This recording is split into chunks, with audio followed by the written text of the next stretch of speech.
వి gold trusted gold buyers తాకట్టులో ఉన్న బంగారాన్ని విడిపించి ఈ రోజు ఉన్న మార్కెట్ ధరకే కొనబడును. మరిన్ని వివరాలకు సంప్రదించండి 77107720.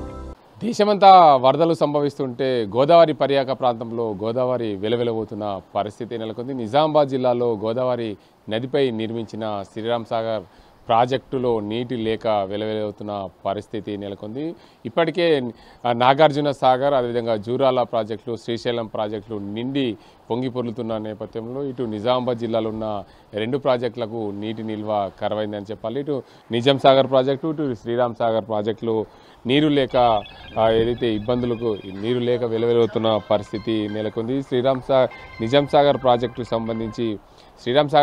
సంబంధించి చూసుకుంటే శ్రీరామ్ సాగర్ ప్రాజెక్టులో గత ఏడాది 11 టీఎంసీల నీరు నిల్వ ఉండే, ఈ ఏడాది మాత్రం 19 టీఎంసీలు నీరు నిల్వ ఉంది. అయితే శ్రీరామ్ సాగర్ ప్రాజెక్టు పూర్తి స్థాయి నీటి మట్టం 80 టీఎంసీలు కాగా 90 అడుగులతో నిర్మాణం చేపట్టారు. ప్రస్తుతం అయితే 80 టీఎంసీలకు పరిమితంగా చేశారు. ఎందుకంటే శ్రీరామ్ సాగర్ ప్రాజెక్టు నిర్మాణం చేపట్టినప్పుడు 120 టీఎంసీలతో ఈ ప్రాజెక్టు నిర్మాణం చేపట్టారు. రాను ఈ శ్రీరామ్ సాగర్ ప్రాజెక్టులో భారీగా పూరిక వచ్చి చేరడంతో ప్రస్తుతం అయితే 80 టీఎంసీల నీటి నిల్వతో సరిపెట్టుకుంటున్నారు ఈ ప్రాజెక్టు పరిస్థితి. అయితే ప్రస్తుతం అయితే శ్రీరామ్ సాగర్ ప్రాజెక్టులోకి స్వల్ప ఇన్ఫ్లో వచ్చి చేరుతుంది. 5000 క్యూసెక్స్లో మాత్రమే ఇన్ఫ్లో రావడం. దీనికంతటి కూడా ఇప్పటికే ఖరీఫ్ పనులన్నీ కూడా మొదలయ్యాయి. ఖరీఫ్ పనులు మొదలైన నేపథ్యంలో పూర్తి స్థాయిలో శ్రీరామ్ సాగర్ ప్రాజెక్టు అనుకున్న స్థాయిలో నీరు రాకపోవడంతో ఈ ప్రాంత రైతాంగం పూర్తిగా ఆకాశం వైపు ముఖం పెట్టి చూడాల్సిన పరిస్థితి నెలకొంది.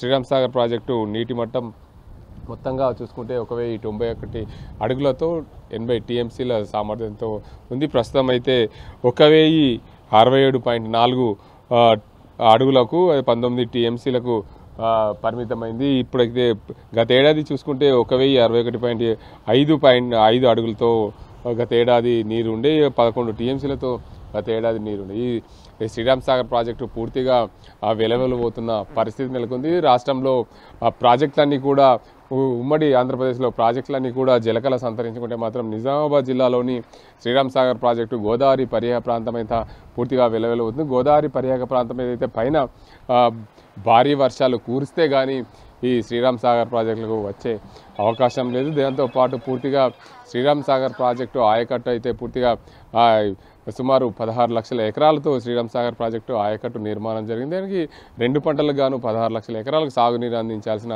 ఈ శ్రీరామ్ సాగర్ ప్రాజెక్టు ప్రస్తుతం అయితే ప్రాజెక్టులో నీళ్లు లేకపోవడం ప్రధానంగా చెప్పుకోవచ్చు. గోదావరి పర్యాక ప్రాంతం అంతా కూడా వెలవెలబోతుందనే చెప్పచ్చు. మరోవైపు ఏదైతే ఈ శ్రీరామ్ సాగర్ ప్రాజెక్టు పైన ఏవైతే నిర్మాణం జరిగినాయో బాబ్లీ, గైకాడ్, విష్ణుపురి, బాబ్లీ ప్రాజెక్టులు కూడా పూర్తిగా నిండితే కానీ గోదావరి పరిహాక ప్రాంతం నుండి శ్రీరామ్ సాగర్ ప్రాజెక్టులు వచ్చే అవకాశాలు అక్కడ కూడా మహారాష్ట్ర, ముంబైలో అదేవిధంగా నాసిక్, పూనాలో భారీ వర్షాలు కురుస్తున్న నేపథ్యంలో అక్కడ ప్రాజెక్టులన్నీ కూడా నిండితే కానీ ఈ ప్రాంతానికి ఈ శ్రీరామ్ సాగర్ ప్రాజెక్టు నిండే అవకాశాలు లేవని చెప్పి అధికారులు చెప్తున్నారు. పూర్తి స్థాయిలో శ్రీరామ్ సాగర్ ప్రాజెక్టు నిండాలి. గత ఏడాది ఈ ఏడాదితో పోల్చుకుంటే ఇప్పటికే గత ఏడాది భారీ వర్షాలు కురిశాయి. కానీ ఇప్పుడు వర్షాలు లేకపోవడం అత్యధికంగా ఈ ఏడాది ముందుగానే వర్షాలు వచ్చినప్పుడు కూడా ఆశించిన స్థాయిలో శ్రీరామ్ సాగర్ ప్రాజెక్టుకు భారీగా వరద లేకపోవడం ప్రధాన కారణమనే చెప్పవచ్చు. ఏదేమైనప్పటికీ శ్రీరామ్ సాగర్ ప్రాజెక్టు గోదావరి పర్యాక ప్రాంతం అంతా వెలవెలబోతున్న పరిస్థితి అయితే నెలకొంది. దీనికి అందరికి సంబంధించి పూర్తి స్థాయిలో శ్రీరామ్ సాగర్ ప్రాజెక్టులో గోదావరి నీటి మట్టం పెరిగితే కానీ శ్రీరామ్ సాగర్ ప్రాజెక్టుకు నీరు వచ్చే అవకాశాలు లేవని చెప్పి ప్రాజెక్టు అధికారులు అయితే చెప్తున్న పరిస్థితి ఏముంది. ఏదేమైనప్పటికీ ఈ శ్రీరామ్ సాగర్ ప్రాజెక్టు పర్యాక ప్రాంతం గోదావరి పర్యాక ప్రాంతం గోదావరి నదిపై నిర్మించిన మహారాష్ట్రలో నిర్మించిన బాబ్లీ ప్రాజెక్టు, దానిపైన విష్ణుపురి, గైకాడ్ ఈ ప్రాజెక్టులు పూర్తిగా బాలేగాం ప్రాజెక్టులు నిండితే కానీ శ్రీరామ్ సాగర్ ప్రాజెక్టులు భారీగా వరద నీరు వచ్చే అవకాశాలు ఉన్నాయని చెప్పుకోవచ్చు.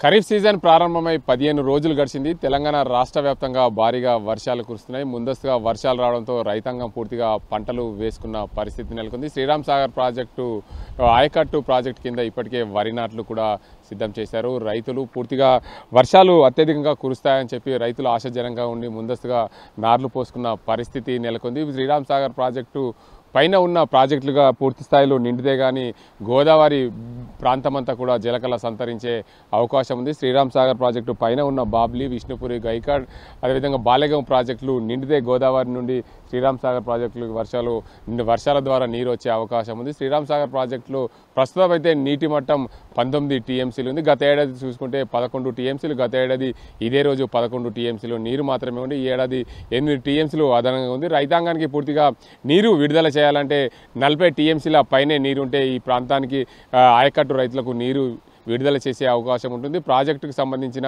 అధికారులు మనతో ఉన్నారు. Project superintendent engineer Srinivasarao Gupta మనతో ఉన్నారు. వారిని అడుగుదాం. సార్ చెప్పండి, పూర్తిగా శ్రీరామ్ సాగర్ ప్రాజెక్టుకు ఇప్పటికే బోసిపోతుంది. గోదావరి బేసిన్ అంతా కూడా వర్షాలు లేక పడక ఈ ప్రాంతం అంతా కూడా నీళ్లు శ్రీరామ్ సాగర్ ప్రాజెక్టులో రాని పరిస్థితి ఉంది. మహారాష్ట్రలో అయితే వర్షాలు కురుస్తున్నాయి. ఇప్పటి వరకు కూడా ఆ మహారాష్ట్రలో నిర్మాణమైన ప్రాజెక్టులో కూడా పూర్తిగా అందంత మాత్రమే నీరు ఉంది అని చెప్తున్నారు. అసలు ఏంది సార్ ఈ ప్రాజెక్టు ఆయకట్టు పరిస్థితి? అంటే ప్రజెంట్ సిచ్యువేషన్లో మహారాష్ట్రలో నీరు పడుతున్నా ఇప్పుడిప్పుడే ప్రాజెక్టులు నిండుతున్నాయి కాబట్టి మనం ఈ లాస్ట్ వీక్లో మన గోదావరిలోకి మన శ్రీరామ్ సాగర్ ప్రాజెక్టులోకి నీళ్లు వస్తాయని ఎక్స్పెక్ట్ చేస్తున్నాం. తర్వాత బాబ్లీ ఓపెన్ చేశాం కాబట్టి ఎక్కడ ఏ చుక్క పడ్డా కూడా మనకి అన్ని ఎస్ఆర్ఎస్పీకే నీళ్ళు వస్తాయి. అంటే మనకు మా షెడ్యూల్ ప్రకారం అయితే శివం మీటింగ్ అంటే జనరల్గా state level water allocation of water to the all ఆయకట్దారులకి మీటింగ్ జరుగుతుంది స్టేట్ లెవెల్లో. ఎందుకంటే కృష్ణా బేసిన్లో ఆల్రెడీ నీళ్ళన్నీ అన్ని ప్రాజెక్టులు నిండుకున్నాయి కాబట్టి మీటింగ్ కండక్ట్ చేశారు. ఇప్పుడు ఉన్న కండిషన్ మనం ఎక్స్ప్లెయిన్ చేస్తే స్టేట్ లెవెల్లో డిసైడ్ చేస్తే మనం ఆయకట్టుకు నీళ్ళు ఇవ్వచ్చు. జనరల్గానైతే మనం ఎల్ఎండి వరకు నీళ్ళు ఇవ్వాలంటే కనీసం 45 నుంచి 48 టీఎంసీల వరకు నీళ్లు ఉంటే మనము వాళ్ళకి సప్లై చేయవచ్చు అనే ఆలోచన. తర్వాత వాళ్ళు స్టేట్ లెవెల్లో డిసైడ్ చేస్తే ఆ విధంగా డిసైడ్ చేస్తాం. మనం ఆశాజనకంగానే ఉన్నాం ఎలాగో, ఎందుకంటే ఈసారి కూడా మనకు వచ్చిన ఫోర్కాస్ట్ ప్రకారంగానైతే గోదావరి బేసిన్ కానీ ఆల్ బేసిన్స్ ఆఫ్ ఇండియాలో మనకు వాటర్ సఫిషియెంట్ వస్తుంది అనేది మనకు ఇప్పుడు లేటెస్ట్ ప్రకారంగానైతే 90 to 100 టీఎంసీ ఎస్ఆర్ఎస్పీకి ఎక్స్పెక్ట్ చేస్తున్నాము. కాకపోతే కొంత టైం పట్టవచ్చు. నార్లైనా కానీ కూడా మనకు వర్షం పడుతుంది కాబట్టి నార్లు కూడా ఖరాబ్ కాకుండా మనకు ఆయకట్టు కూడా కొంత నీళ్ళు వస్తే మనం ఆగస్టులో నీళ్ళు ఇవ్వచ్చు అని మేము అనుకుంటున్నాం. ఇప్పుడు కూడా ఆ సెప్టెంబర్ ఆగస్టు మాసంలోనే వర్షాలు ఏదైతే శ్రీరామ్ సాగర్ ప్రాజెక్టుకు నీళ్ళు వస్తుంటాయి. కానీ గత ఏడాది మాత్రం జూలైలోనే ప్రాజెక్టుకు నీళ్ళు వచ్చాయి. అసలు ఈసారి కూడా జూలైలో ఏమైనా వచ్చే అవకాశాలను ఎక్స్పెక్ట్ చేస్తున్నారు? అంటే జూలైలో కూడా పోయినసారి కంటే ఈసారి కొంచెం బెటర్ పొజిషన్ ఉన్నాం మనము. అంటే వర్షాలు పడడం జూలై కంటే ముందు పడినాయి కానీ మన ఎస్ఆర్ఎస్పీ బేసిన్లో నీళ్లు అంతగా రాలేదు. పోయినసారి కంటే బెటర్ పొజిషన్లో ఉన్నాం. We'll expect in the August.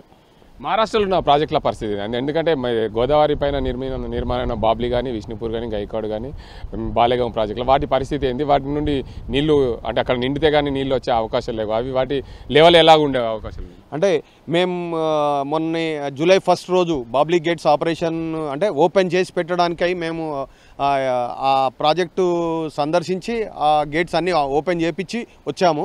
కాబట్టి అక్కడ ఉన్న సమాచారం మనకున్న సమాచారం కూడా ఇదివరకు కంటే ఇప్పుడు మహారాష్ట్రలో ఉన్న ప్రాజెక్టులు మంచి కండిషన్లో ఉన్నాయి. వాళ్ళకు కూడా వర్షాలు మన ఫోర్కాస్ట్ ప్రకారంగా మహారాష్ట్రలో కూడా మంచి వర్షాలు పడుతున్నాయి. కాకపోతే అంత ప్రాణహిత బేసిన్లో పడుతున్నాయి. మన గోదావరి బేసిన్లో కూడా ఇప్పుడు ఎక్స్పెక్ట్ చేస్తే ఆల్రెడీ అన్నిట్లలో 30 to 40% వాటర్ ఉన్నాయి. ఈ 1 week 10 daysలో పడితే మాత్రం మనం కూడా ఎక్స్పెక్ట్ చేయొచ్చు అని ఆలోచిస్తున్నాం. అంటే ప్రతి సంవత్సరం కూడా ఎప్పుడు కూడా ఆగస్ట్ సెప్టెంబర్లోనే ఈ ప్రాజెక్ట్ నిండే అవకాశం లేదు. ఈసారి కూడా ముందుగా జూన్ మాసంలోనే వర్షాలు పడడం, పూర్తిగా రైతాంగం కూడా ముందస్తుగా పంటలు వేసుకున్నారు. ఈసారి జూలైలో ప్రాజెక్ట్ నిండుతుందని చెప్పి రైతులు ఆశాభావం. ఎందుకంటే జూన్ మాసం మొదటి నుండే వర్షాలు పడ్డాయి కాబట్టి రైతులు కూడా ముందస్తు పంటలు వేసుకున్న పరిస్థితి అయితే నెలకొంది. రైతులకు ఆశాజనకంగా ఉన్నారు, మీరు కూడా ఆశాజనకంగా ఉన్నారు. ప్రాజెక్ట్ నిండే అవకాశాలు ఉంటాయంటారు జూలైలో? మనం ఆశాజనకంగానే ఉండాలి. మనకు నీళ్లు రావాలనే కోరుకుందాం. ఆ జూలైలో నీళ్ళు వచ్చేసి 1 ఆగస్టుకే నీళ్ళు ఇవ్వాలని మేము కూడా కోరుకుంటున్నాం. మేము కూడా ఆ ఎక్స్పెక్టేషన్లోనే ఉన్నాం. ఎందుకంటే మహారాష్ట్రలో పోయిన సంవత్సరం కంటే ఈసారి బెటర్ పొజిషన్ ఉన్నది. పోయినసారి సెప్టెంబర్ 1st వీక్లో మనకు ఫ్లడ్ బాగా వచ్చి మనము గేట్స్ ఆపరేట్ చేశాము. కాబట్టి మనం ఈ 1 month అడ్వాన్స్గా ఆలోచిస్తే ఆగస్టులో నెలలో మనం ఈ ప్రాజెక్ట్ నుండి ఆగస్టు నెల నుంచే మనం వాటర్ ఇవ్వచ్చు అని ఆశాజనకంగా ఉన్నాం. మొత్తానికి చూడొచ్చు, శ్రీరామ్ సాగర్ ప్రాజెక్టులో ఎప్పుడు కూడా పైన గోదావరి పరివాహక ప్రాంతంలో భారీగా వర్షాలు కురిస్తే కానీ శ్రీరామ్ సాగర్ ప్రాజెక్టులు నీరు వచ్చే అవకాశాలు లేవు. కానీ మహారాష్ట్రలో నిర్మించబడిన ఆ ప్రాజెక్టులో కూడా ఇప్పటికే 40% నీళ్లు ఉన్నాయి. ఆ 40% నీళ్లు ఉండడం వల్ల వర్షాలు కురిస్తే తొందరగానే ఆ ప్రాజెక్టుల నుండి నీళ్లు వదిలితే గోదావరి నుండి శ్రీరామ్ సాగర్ ప్రాజెక్టులు వరద వచ్చి చేరుతుంది. త్వరలోనే గోదావరి నది ద్వారా శ్రీరామ్ సాగర్ ప్రాజెక్టులు భారీగా వరద వస్తే మాత్రం త్వరలోనే నిండే అవకాశం. ప్రతి సంవత్సరం ఆగస్ట్ సెప్టెంబర్లోనే శ్రీరామ్ సాగర్ ప్రాజెక్టు నిండుతుంది. ఈసారి కూడా ముందస్తుగా నిండే అవకాశాలు ఉన్నాయని చెప్పి మేము భావిస్తున్నాం. ఫోర్కాస్ట్ ప్రకారం అయితే ఈసారి కూడా ఆగస్టులోనే శ్రీరామ్ సాగర్ ప్రాజెక్టులు ఎత్తుతామనే ఆశాజనంగా వ్యక్తం చేస్తున్నామని చెప్పి శ్రీరామ్ సాగర్ ప్రాజెక్టు ఇంజనీర్లు చెప్తున్న పరిస్థితి. ఇది ఇక్కడ పరిస్థితి. కెమెరా సాజింతో గంగారెడ్డి, RTV నిజామాబాద్. ఇండియా పాకిస్తాన్ ఉద్రిక్తతలపై లేటెస్ట్ అప్డేట్స్ కోసం డౌన్లోడ్ చేసుకోండి RTV లైవ్ యాప్.